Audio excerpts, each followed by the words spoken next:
We back at it again. It's Thursday. I hope everybody had a good day today. New fun.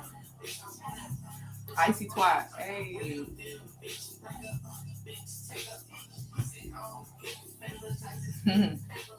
All right. If you're just checking in, thank you. Welcome back. It's Thursday. Hope you're having a great week. One more day till it's Friday.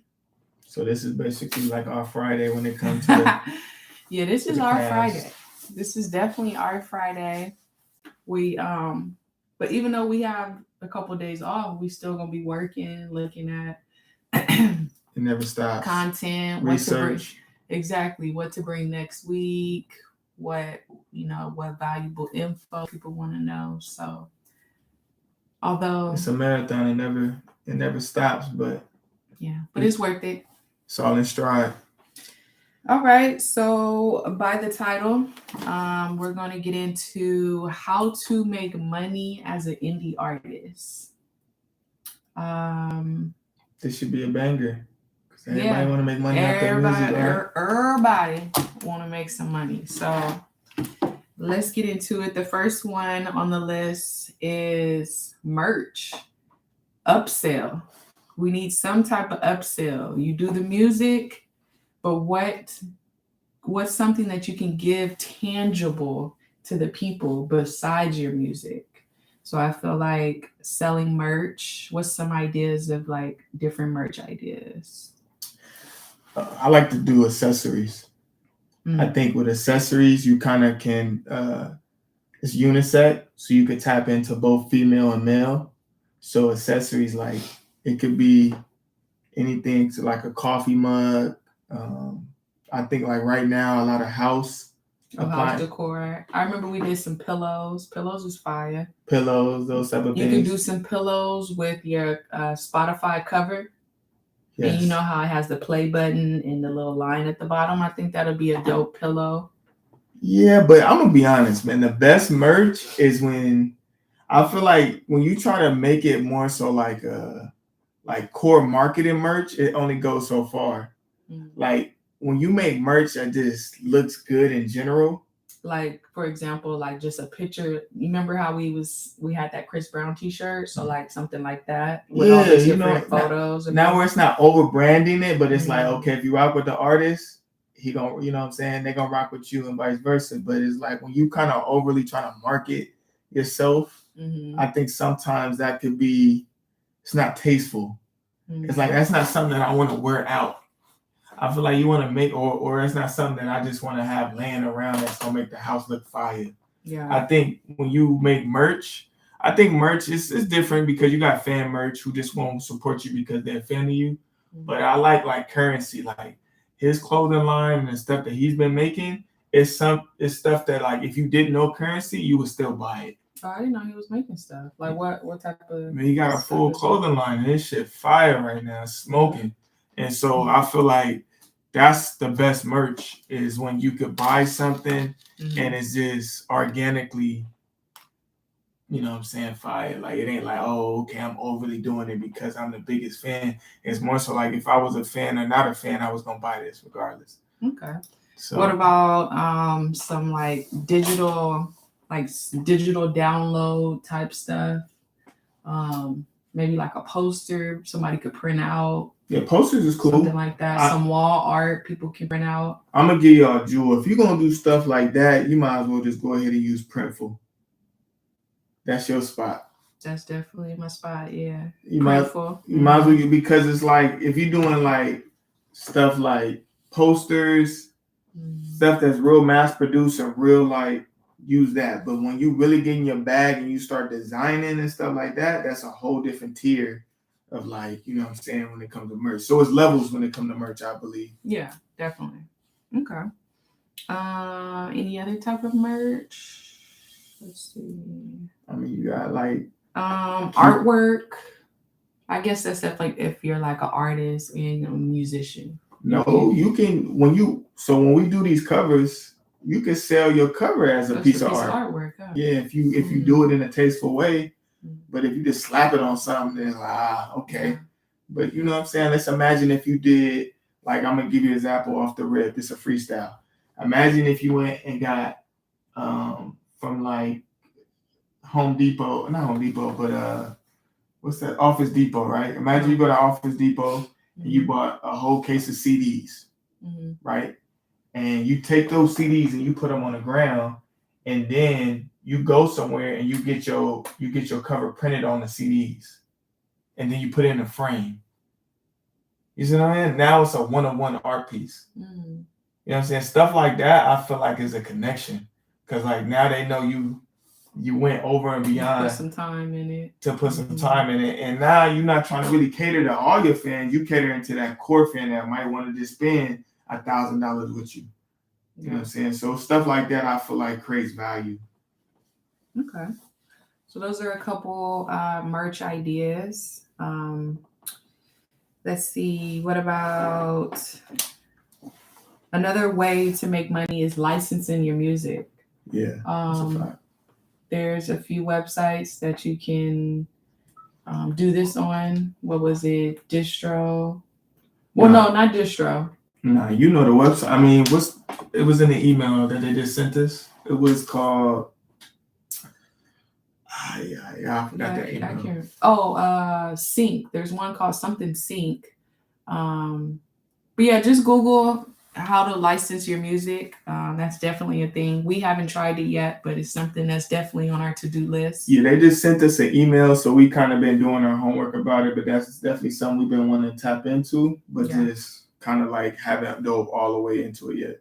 But the thing about licensing your music, if you license it, that's it, right? Like that's the end of it for me as an artist. What do you mean that's the end of it? Like there's never no end. No, but I mean like, okay, so say I license my music for this movie. So now they own the rights to it, right? No, that's why it's called a license. They license the song from you. So they don't own the rights. They're using that license for a certain amount of time. Gotcha. You know what I'm saying? Okay. So yeah, that's how that works. It's never no like they came and now nobody else can use it if you don't sell it outright. Now, if you sell your song outright and you don't own the rights to your song, that's different. But if they're coming to you and they're licensing the music from you and you own the song, they just own that license for X amount of terms in that contract. Gotcha. Okay. So definitely check out some licensing sites. There's definitely a couple. What's going on in the chat? Hello. Hey. They only own the rights if you sign to a label. You're right. So that's like what I was saying, right? Yeah. So yeah, that's why it's key. Like, you know, when you get into music, it's key to understand the business. Mm-hmm. I mean, you know, that's very vital because like they just stated, if you do sell your rights, you can have all these opportunities, but they don't really, you don't really have access to them because you didn't do your due diligence by looking at your contract or signing something that now really you just an employee instead of an owner. Okay. So it's important. Gotcha. But shout out to you though. I see you in tune. Yeah, you tapped in. Okay, what we saying? Oh, you sent a track in. New year, I sent a track, but it's up to y'all if y'all want to listen, but I'm gonna stay for a while and listen. Okay, we got you at the end. We're gonna review some music at the end. We'll definitely tap in, see what you sent. Thank you. And then, okay, offering a service that you're skilled in. So basically, like if you're a producer or a beat maker, you can show other people. Yeah, you can leverage off your skill set that you built. Yeah, so that's another way that you can make money. There's a website called Skillshare, and basically you pre-record all these different lessons, and then you upload it on there, and then you sell it as like a course. Yeah, you can sell it as a course. So that's definitely one. TikTok, I'm actually looking into it. On TikTok, you can create a series where it's basically the same thing. You pre-record and then you have it up for sale and people can watch it, play it back. So I think those are definitely lucrative. Anytime you can leverage off what you kind of already the info that you know or learn. That's really key. And it's just doing it in a you know, in a presentable manner. But yeah, I think a lot of artists should be kind of like leveraging off their skill set, because it's a lot of people that's fresh in the game that don't know what you know. Yeah. And so like a lot of people is willing to kind of like pay for that sauce. Exactly. If you do it where it looks presentable. Yeah. So yeah, that's a bar. Okay. Next one, selling hooks and references. You can speak more on that. Yeah, that's definitely like it go back to under the leveraging off your skill set. That's definitely something that I've done throughout the years where I create hooks, concepts, and yeah, so many of beats. I mean, concepts. I mean, I've done when it comes to producing, that's kind of like one of my niches. So I just come in the room and I bring the vibe, and if they like the vibe, then you could buy the vibe. You could buy the vibe. It's just really that simple. But yeah, you definitely that's something that you could tap into, especially if you make if music is effortless, like just if you be throwing stuff at the wall and things be sticking, that's the and it's lucrative too. I would just say for me, whenever I sell a concept or a hook, this is just a jewel for y'all. I'll make sure that I maintain a percentage too off the song. So I don't just sell nothing outright. So you can always collect a little bit on the back end. Always. I'd rather show love on the front end and collect on the back end than just trying to just get the whole pie. And then because I believe in us. Mm-hmm. I think sometimes we don't look at that. When you really believe in something, why would you want to sell something outright? Right. And so my mindset since day one is like, nah, I really believe in this. So on the back end, when it blow, we're going to all eat. And on the front end, even if it's like, you know, if you want to negotiate, we can negotiate, but we really worried about the back end too. Yeah. So that's just, you know, that's how I move and how I approach the game. But okay, so quick tip. If y'all ever use DistroKid, it's pretty neat. It's a yearly payment. I'm sure all you have to do is upload a track to the site and Distro does the rest. I believe he uses Distro. Yeah, I'm pretty familiar with Distro and TuneCore, right? I use Distro and TuneCore. The thing with Distro, this word around town, you can do your research, is that Distro be funny with the money as far as like not paying.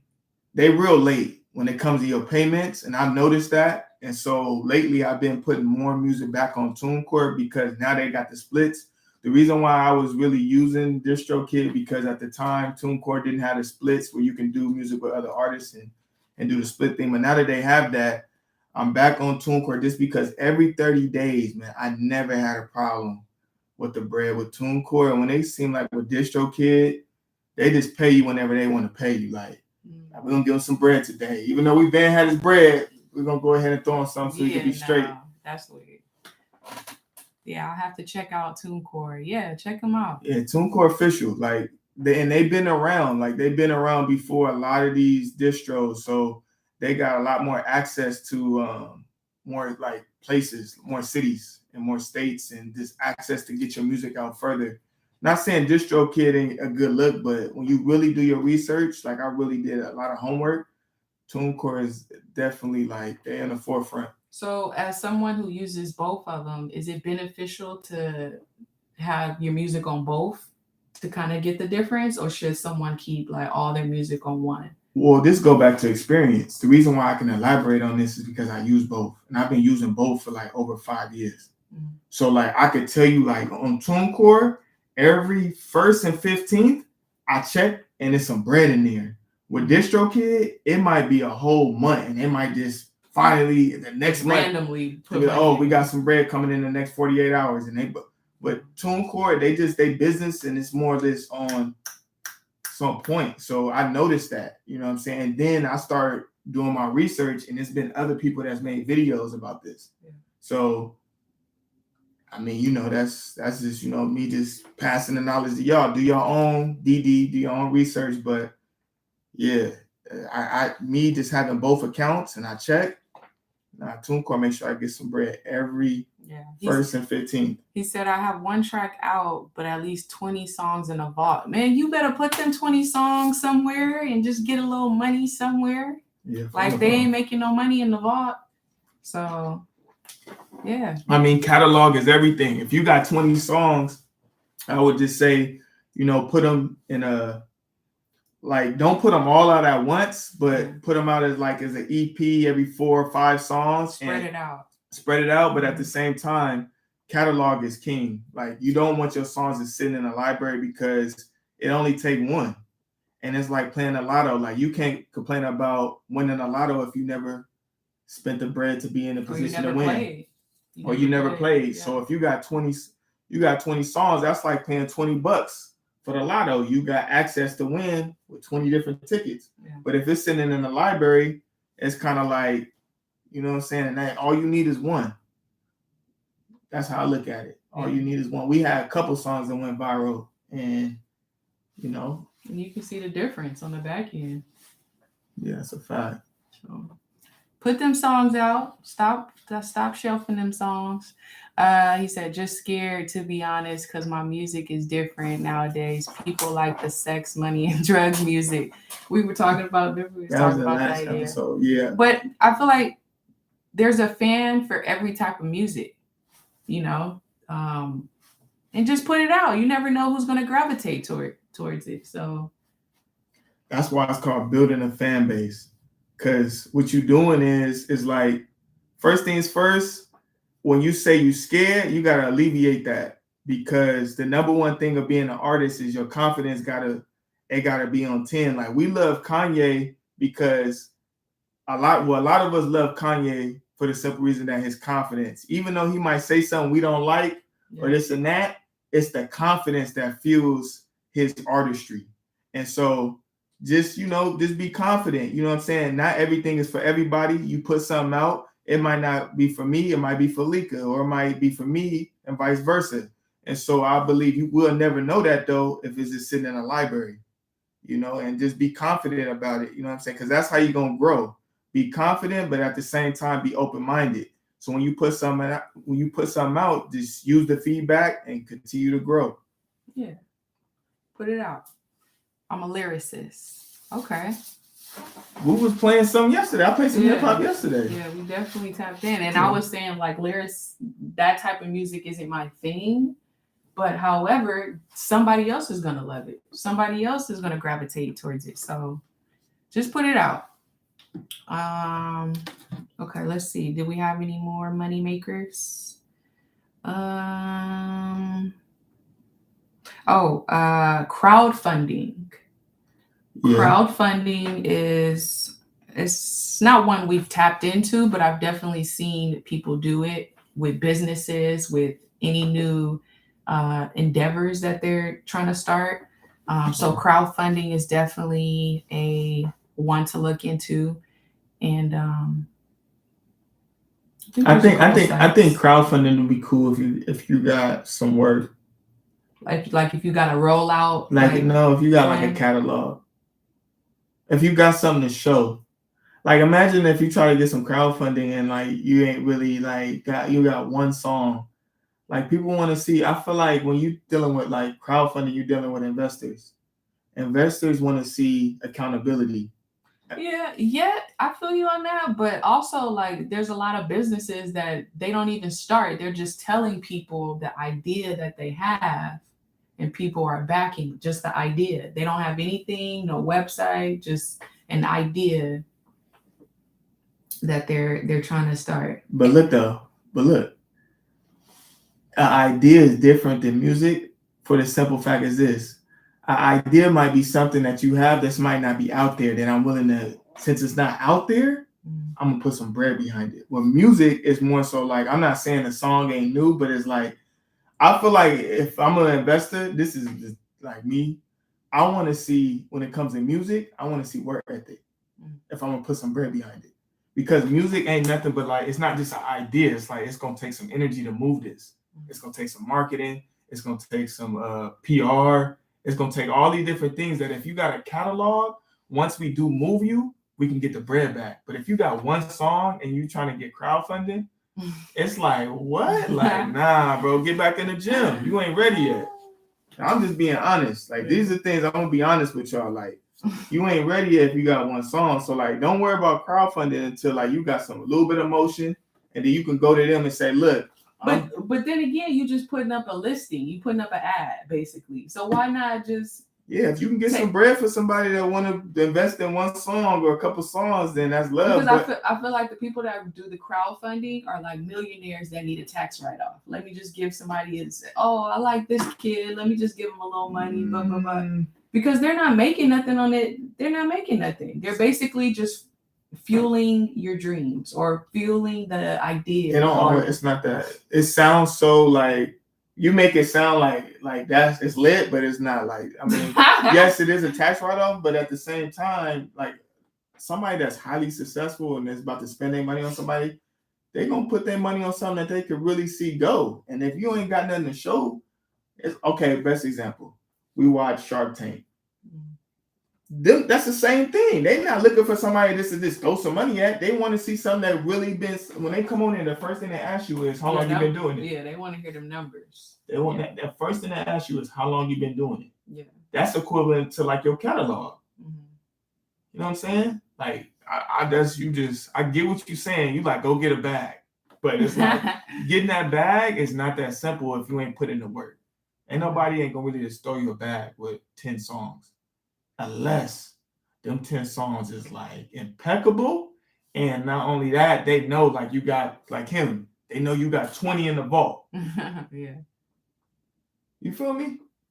I feel you. I'm gonna still make a listing though. Yeah, do your thing. Do your thing. Zaddy, somebody, but let's see. Okay, so we get crowdfunding. Oh, utilizing your SEOs. I feel like that will bring in some money as well. Like just. Well, what a lot of people don't understand is monetization. Like that's so big right now. And so with everything being monetized, that's why it's important to have a catalog. Because if you go on your Instagram right now, you're not going to see 9 times out of 10 a video that don't got a song behind it. Mm. Oh, like just of some random person making a video? Yeah, like okay. Music is everybody's soundtrack now to their daily life. Mm. So if you go on Instagram and you scroll, you're gonna hear a song here in the background, or maybe in the foreground.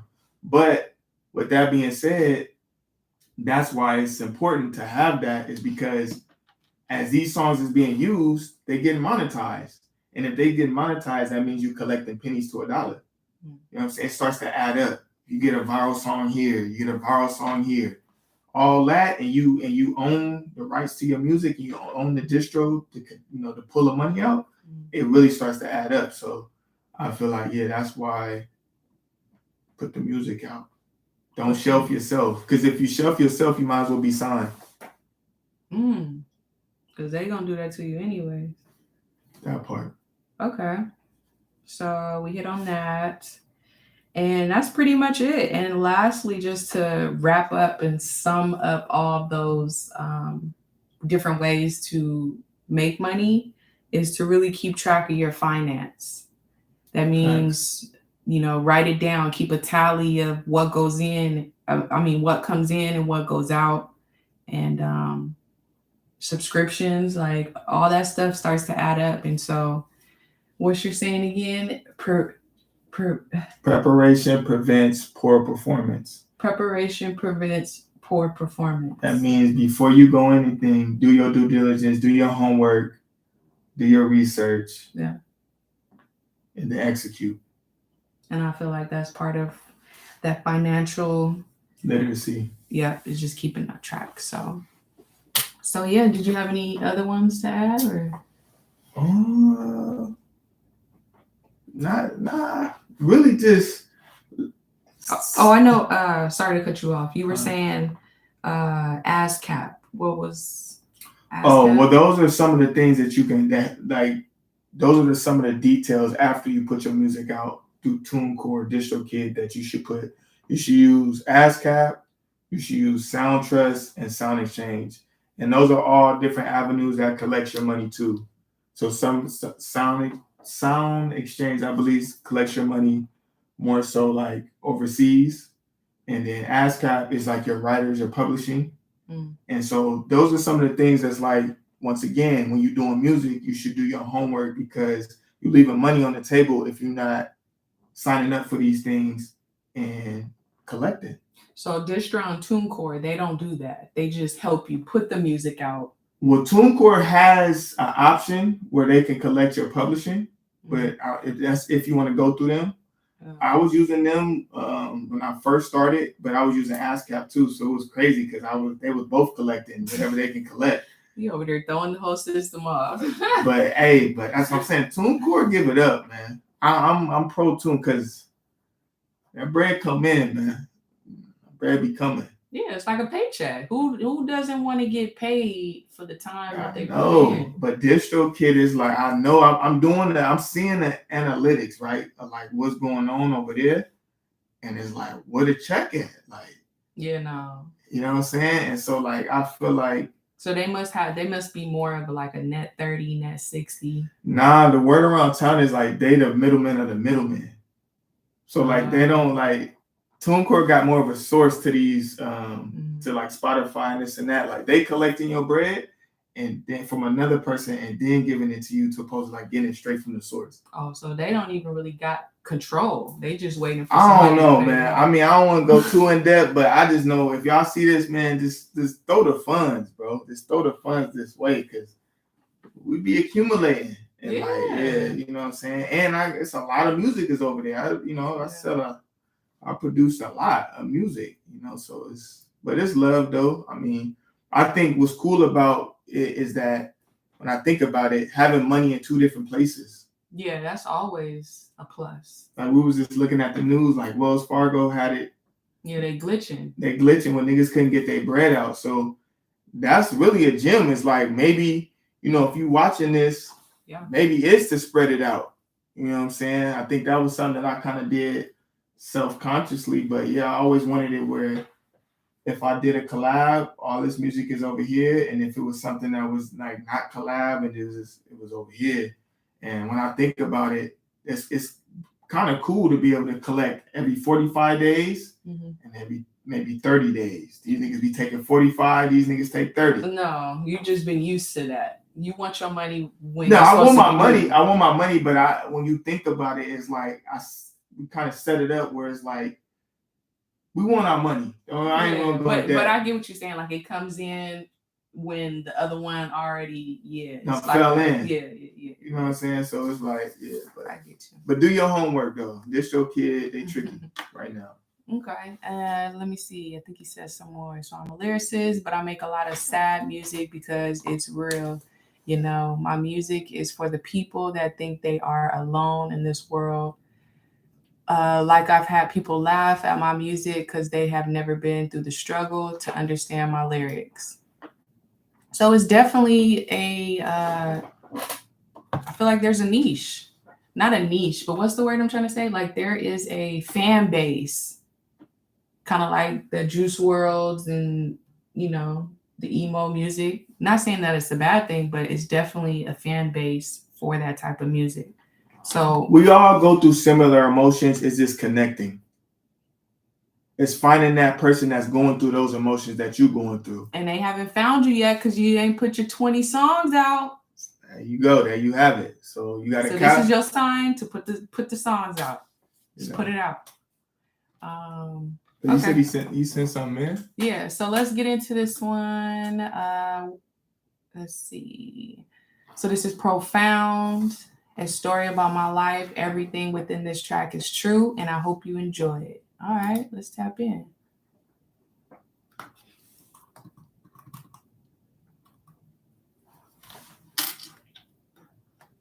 Now that NFL Sunday Ticket is on YouTube and YouTube TV, you can. I like that you sent the YouTube link though. That's kind of like. It's never been easier to be a fan. Real simple. Kind of.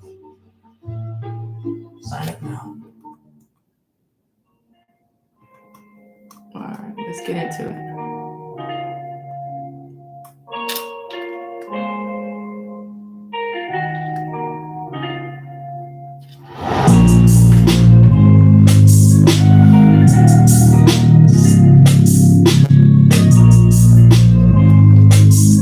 Yeah. Look, I think it's time that I speak about it. I hope you listen. Let's take a trip back to 90.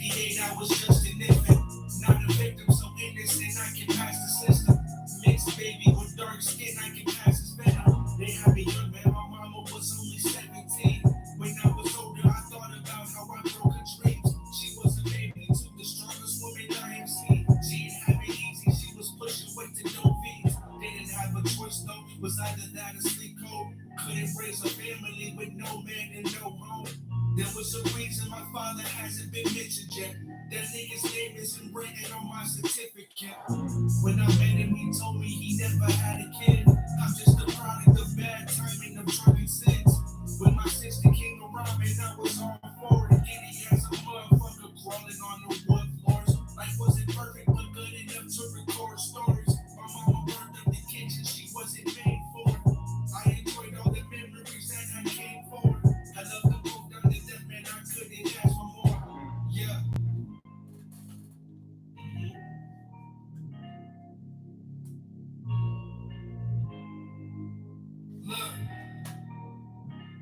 Look.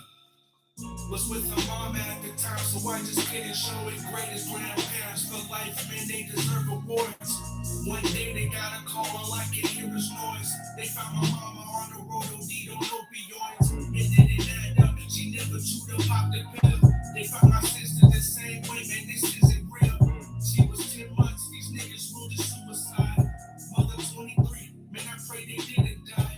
A little longer, my baby sister will be alive. I can hit the devils, they kill them niggas, go take a ride.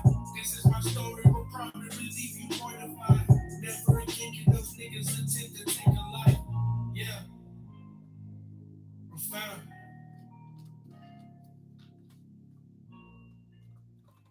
Okay, that was cool. Yeah, that was You was telling your story. That's what I liked. It felt like I was listening to a story on a cool beat. I think the tone was good. Yeah, I was in tune. I feel like it reminded me of like you was giving me your 8 Mile. You was giving me your 8 Mile, like, you know what I'm saying? Like, and I really was in tune, especially the second verse, because based off how you was coming, you made me feel like it was going. Nah, I was in tune. Like you was like really it was a story. Like, yeah. So I would say you got something for sure. You could rap. The beat was cool.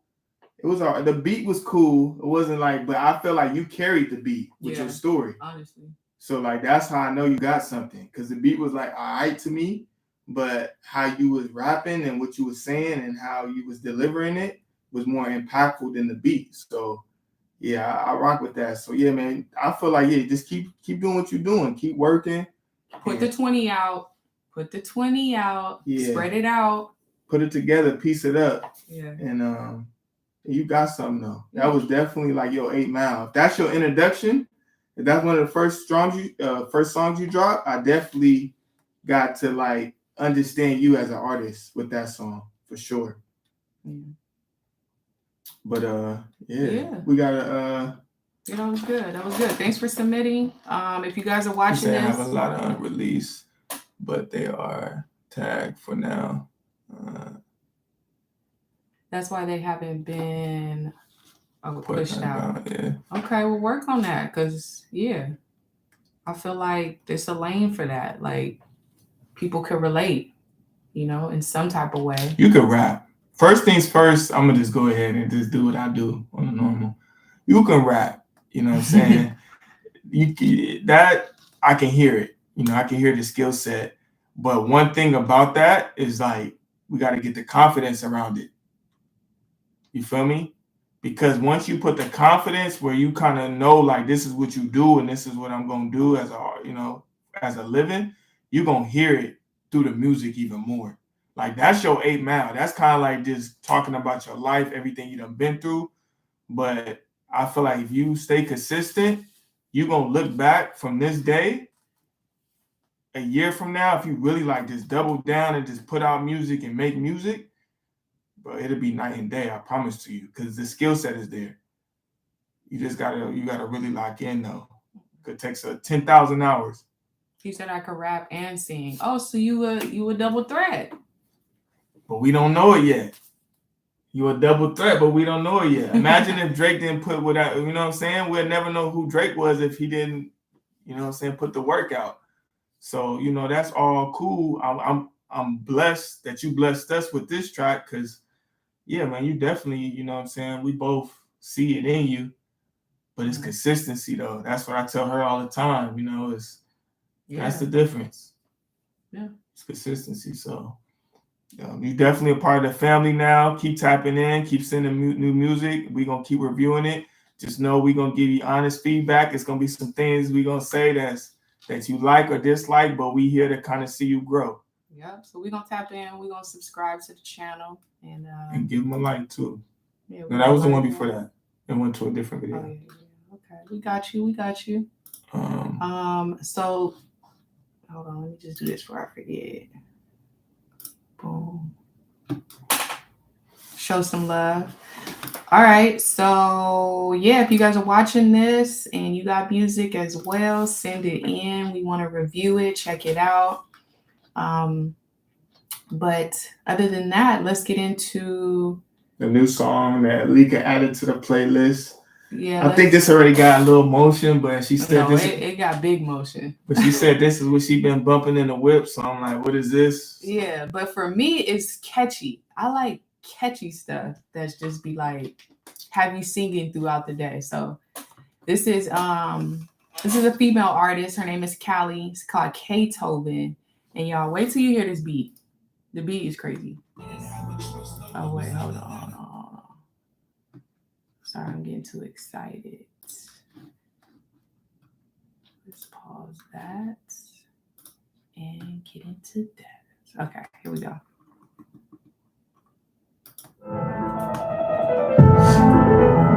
Y'all hear this beat? Mozart? Classical? Heard the bitch say outside. Where he at? We gon' slide. Running through his bag like it's mine. Said I love him. I was lying. And a whole squad full of dimes. Bums. Now mine. Bitch come up on my nigga. I got a man. I decline. Hey, this bitch gon' drive you wild. Rock or bitch is always so loud. Ain't got your kids, bitch, get your child. Touch my hair, but we get wild. Like them thunder on them. Heard that new bitch, man. Where you come from? Watch that spot, bitch, feel like a thumb down. Press by the broke nigga. Heard the bitch say they outside. Where you at? We gon' slide. Running through his bag like it's mine. Said I love him. I was lying. And a whole squad full of dimes. Bums. Now mine. Bitch come up on my nigga. I got a man. I decline. I'm sitting his ass up when I'm done. Wait, I'm settled with who you dumb. I need all that system function and all this sex, so I'll stick on my tongue. Nigga, ice me up. Yeah, the beat. I'll have sex with her flow does. It's the beat with her flow on top of it. The flow complements the beat. The pockets that she's in. I ain't fighting no dick that's dead. When I'm broke, bitch, shit, bitch, say outside. Where you at? We gon' slide. It's the pockets. Just better as mine. Said I love him. I was lying. And I was out for dimes. Bums. Now mine. Bitch, come up on my nigga. I got a man. It almost go to the beat. Keep like that her pit flow. Keep that pit. She ain't got you fuck, she breaking. It's a nigga with me, she shaking. Keep that pit. But the number one thing though, what caught you the first 7 seconds was that sample. It was the sample. It was a sample. That's what caught you. I love to like study like what triggers, because every song has a trigger. Yeah. For me, it's beats. I listen to the instruments first. That's just my ear naturally just goes to the instruments. Yeah, that was a good sample. Shout out to the producers, whoever produced that. That was genius. Like a classical sample. Yeah, that was nice. Philly did that with a trap beat. Mm-hmm. You know, I feel like samples right now is like that's the thing crazy. That's in right now. So. But I feel like this set them aside from all because people been doing like the 80s, 90s samples, the old songs, like the classical, Beethoven, the classical music. Like I don't think I've heard that. You got to go through the crates. You gotta go through the crates. Nowadays, you just really got to go through YouTube, the YouTube crates. But I would love to hear like how that one was like. Made? Like what came to his mind of using a classical sample beat? Yeah, I mean, I just know like when I looked at you, it was that bass. But that's the thing about a sample though, is like when you get a good sample, it can take you because the energy is already in the world. Yeah. It's just making sure that you don't mess it up. You can mess up a sample too. You feel me? Like it could be something that was hot and then you made it like, nah, why bro even do that? So and even speaking about samples, I've been hearing like people double sample songs. Like I'll hear like I've heard like one artist sample the song and then another artist samples the same song, but like a different beat underneath, but the same sample. That was, I mean, I don't like that could be done. Well, obviously anything can be when done. you explained it, it was like, I don't even know what you mean by okay, like, so for example, like PD Pablo's that Freaka League beat, mm-hmm. I've heard that twice from 2 different artists. Just the sample. Yeah, you can do that. Mm. You know, so once again, this goes back to when you own the rights to your music, which is that sample. Mm-hmm. If the label owns it, you have to reach out to the label. They have to then sign it off that you can use it. Mm-hmm. If you own it outright, then you have to. The artist has to reach out to you, mm-hmm. and you can negotiate, or you can let them use a sample, mm-hmm. or you could charge them. Like, all right, you use sample, but should give me 10 bands, mm-hmm. or whatever you want to negotiate. But when everybody using these samples, somebody's getting paid. The original, whoever owns the original concept, is getting paid. So once again, know your business. Yeah, know your business. See, that's why I'm asking, because I'm trying to find out the business. Yeah, samples is cool, but just know, like, you get a hot sample, especially if you get something that was like this right here, they probably paid a bag to use that. That's Beethoven. Like, who the heck do you contact for that? Either contact, it just depends. It could be the label who still owns the rights, or it could be his family. Because if he's not around no more, sometime it just goes back to the family, the estate. Yeah. So. Okay, y'all. Well, that's my pick on today's playlist. Yeah. I think we over and out. I know yesterday somebody commented and said, thank you for the tips. Oh, yeah, they did? For the marketing. See, that's what we do it for. We do it for the gratitude that comes back full circle. Yeah. I mean, at the end of the day, I feel like knowledge is, when you share knowledge, you live forever. Mm. And what I mean by that is like, Nip, he's the best example of like, you can't go on your timeline, you can't go on YouTube without Nip sharing knowledge, and his spirit's still here.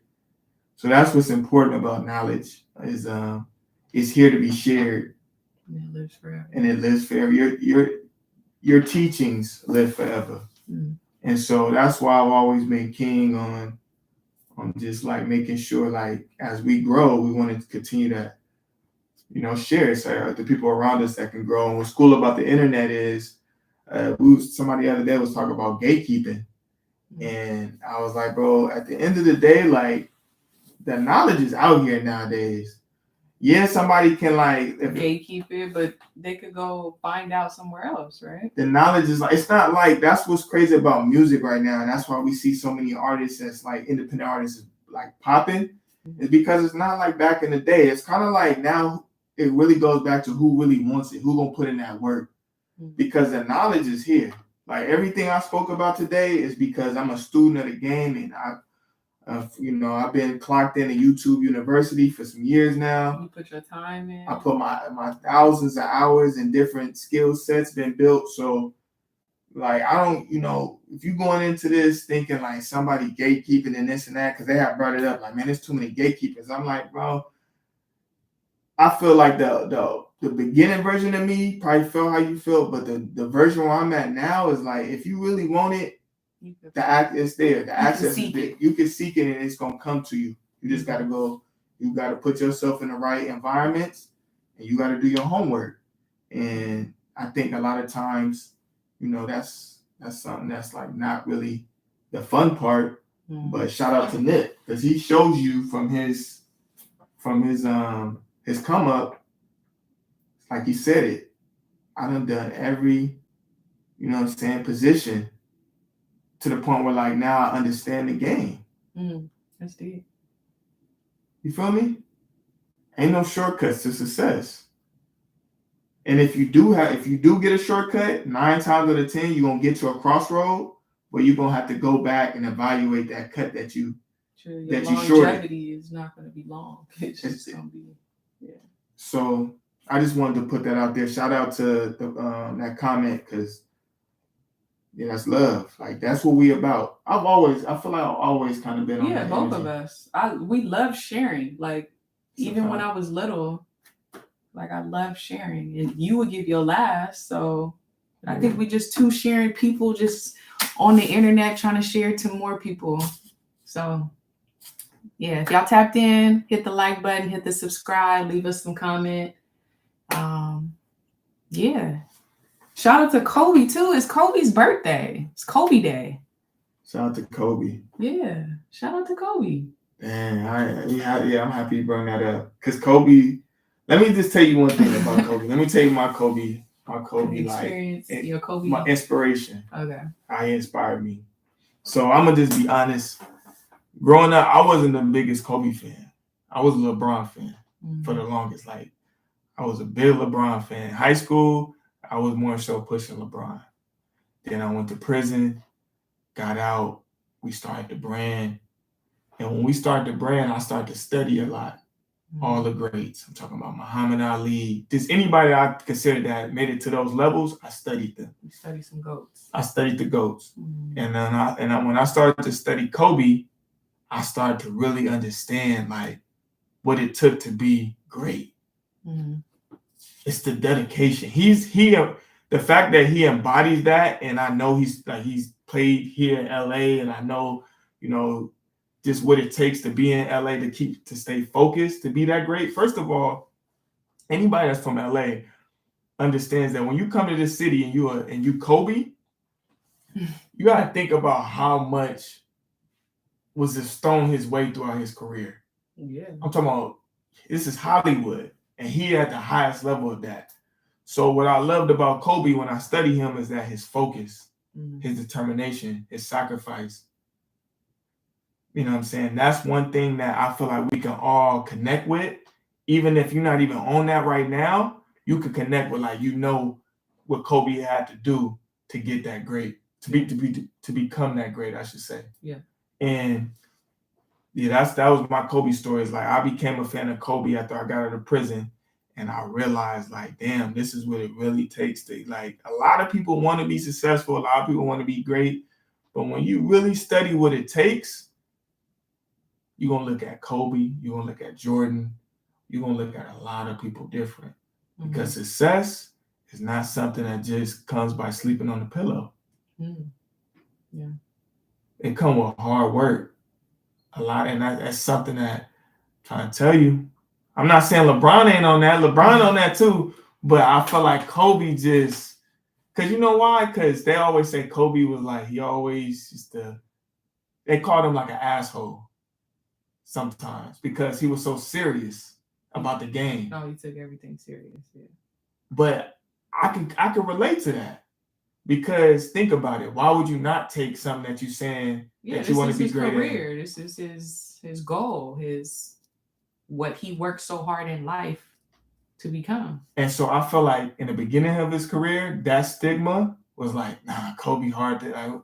But then towards the end of his career, everybody had to look at him and see what he became and how he became that. Yeah. Same thing with Jordan. Jordan was at practice punching on niggas. You feel me? But Steve Kerr, I watched that interview. He was like, at the same time, that made me realize how much Jordan was serious about getting everybody in sync. And so, like, when you really start to study these things, then you start to understand what it really takes to be successful and to build special things that's going to last longer than you. It ain't just sleeping on the pillow. A lot of niggas want to say they want to win, want to be great, but they sleeping more on the pillow than they working. Working on their dreams. So shout out to Kobe. I'm happy you brought that up, because you feel me? Just go ahead and, like, Kobe. You know what I'm saying? Kobe. I got, you know what I'm saying? This ain't this real deal, real spill. Right. But then at the same time, I told the homie the other day, Kobe got all his game from the GOAT. You know what I'm saying? Jordan. So, at the end of the day, study the greats, man. That's how you become great. You know what I'm saying? You study them, and then you find your way. You find your, you know what I'm saying? You find your essence. Yeah, for sure. So yeah, I'm happy we elaborated on that. So shout out to Kobe, man. All right, y'all. So we out. We'll see y'all Monday. And Profound, we got you. We'll review some more music next week. So tap in with us. And yeah, we'll see y'all later. Let's get it.